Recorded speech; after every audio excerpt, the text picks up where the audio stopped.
나는 구내염이 너무 싫다. 구내염 좀 벗어나고 싶다 하면 이것을 무조건 드셔야 됩니다.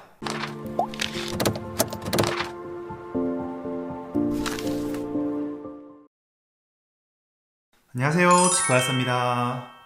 네, 오늘은 지난번 구내염 치료, 그 다음에 구내염 원인에 이어서 구내염이 좀 만성적으로 걸리는 분들을 위한 영상인데요. 지난번에 배웠던 게 치료제였는데, 치료제는 이제 증상 완화제입니다.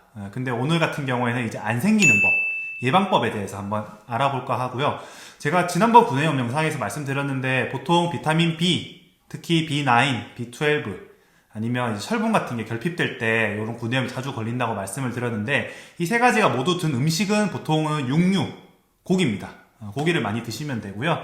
특히 채식주의자분들 같은 경우에 이런 구내염이 생기시는 경우가 잦습니다. 그래서 그 부분 알고 계시면 될 것 같고,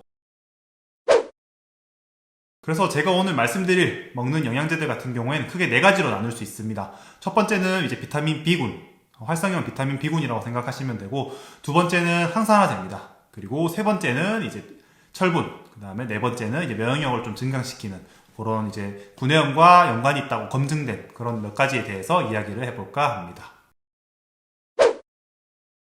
제가 가장 먼저 추천드리는 거는 비타민 B군입니다. 비타민 B군 같은 경우에는 이제 섭취가 좀 부족하셔서 생기시는 분도 계시지만, 보통 약을 좀 오래 드신 분들이 그렇게 생기시는 경우도 있습니다. 약의 종류는 여기 옆에 띄워드리겠지만, 뭐 당뇨병 약도 있고요.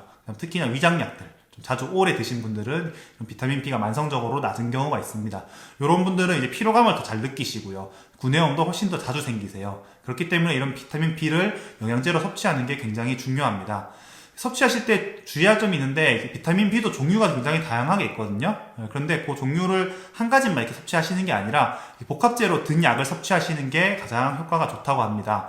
보통은 이제 통으로 된 약들이 많이 나오는데, 이제 뭐 일동제약의 엑세라민이나 임팩타민 같은 애들이 있고, 아니면 녹십자의 이제 비맥스, 뭐 요새 메타도 나왔죠. 그런 약들이 있는데, 그런 약들을 하루에 하나씩 주기적으로 계속 드시면 구내염 예방에 훨씬 더 도움이 됩니다. 하지만 이게 약이 가격도 좀 비싸고 너무 장기간 드시는 영양제이기 때문에 그런 게 좀 부담스러우신 분들 같은 경우에는 시중에 이렇게 구바팜 아니면 파워액트 이렇게 나온 약들도 있습니다. 이런 약들은 보통은 뭐 2주 정도 드실 수 있는데요. 성분도 거의 비슷해요. 비타민 B2, B6, 뭐 비타민 C, 비타민 B12, 비오틴이라는 이제 피부나 머리 영양제 성분도 있고요. 그리고 L시스테인, 요거는 이제 항산화제, 피부 뭐 노화 같은 걸 방지하는 그런 역할을 한다고 합니다.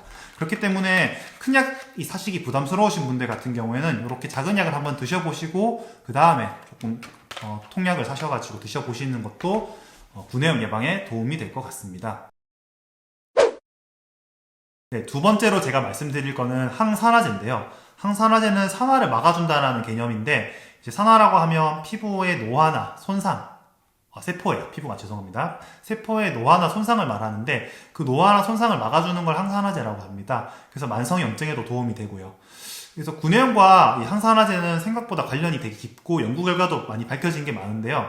항산화제만 잘 챙겨 드셔도 이제 구내염을 예방을 충분히 할 수 있다고 합니다. 그래서 제가 추천드리는 항산화제는 딱 한 가지인데요. 비타민 C입니다. 비타민 C를 고함량으로 드시는 분들 같은 경우에는 구내염의 발생이 현저히 낮아진다 라는 연구 결과도 있고요. 그렇기 때문에 조금 걸릴 게 이렇게 걱정이 되신다던가, 아니면 예방을 하고 싶으시다, 아니면 지금 내가 구내염이 생겼다 라고 하시는 분들은 비타민 C를 고함량으로 한번 메가도즈를 한번 해보시는 것도 좋은 방법이 될 것 같습니다. 네, 세 번째로 말씀드릴 거는 철분인데요. 철분 부족이 구내염 영향을 끼친다는 내용은 많은 연구 결과를 통해서 검증이 되었습니다. 구내염 재발에도 영향을 끼치고요. 그리고 철분이 한 역할이 세포의 재생이나 뭐 조직의 대사 같은 데 영향을 끼치는데요. 그래서 철분이 부족하신 분들이 생각보다 많지는 않아요. 많지는 않은데, 여성분들 중에서 또 두통이 심하신다던가, 아니면 생리량이 좀 많으신 분들, 아니면 빈혈이 자주 오시는 분들 같은 경우에는 철분 부족을 좀 의심을 해보셔야 되고요. 이런 분들 같은 경우에는 1차적으로 제가 말씀드린 비타민 B를 잘 챙겨 드시면서 철분제를 같이 한번 드셔보시는 것도 구내염 예방에 좋은 방법이 될 것 같습니다. 네 번째로 말씀드릴 내용은 이제 우리 몸의 면역력을 증강시키는 약들인데요. 보통은 제일 많이 이제 구내염과 밝혀진 연구 결과가 있는 게 아연입니다. 다음이 뭐 셀레늄 이런 애들이 있고요. 근데 아연 셀레늄들은 보통 여기 아까 제가 말씀드린 비타민 B 복합제들에도 다 들어가 있습니다. 그래서 굳이 챙겨 드실 필요는 없을 것 같고요. 그거 말고 제가 하나 추천드린다면 프로폴리스가 괜찮은 선택지인데요. 프로폴리스 또한 구내염의 예방과 치료에 도움이 된다는 연구 결과가 상당히 많습니다. 그렇기 때문에 이런 프로폴리스를 액상으로든 뭐 다른 방법으로든 꾸준히 챙겨 드시는 것은 구내염 예방에 도움이 됩니다. 하지만 이 프로폴리스가 구매하려고 하셨던 분들 아시겠지만 종류가 굉장히 많습니다. 원료사도 다양하고요. 그렇기 때문에 임상적으로 어느 정도 효과가 있다고 입증이 된 연구 결과가 있는 원료사의 프로폴리스를 드시는 게 중요합니다.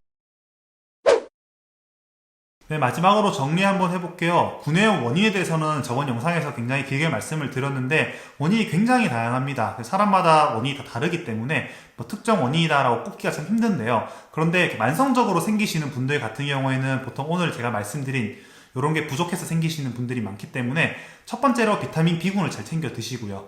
그거 말고 이제 그걸 꾸준히 드시면서 이제 비타민 C나 아니면 면역력을 좀 증가시키는 프로폴리스나 아연 같은 걸 챙겨 드시는 게 도움이 될 것 같습니다.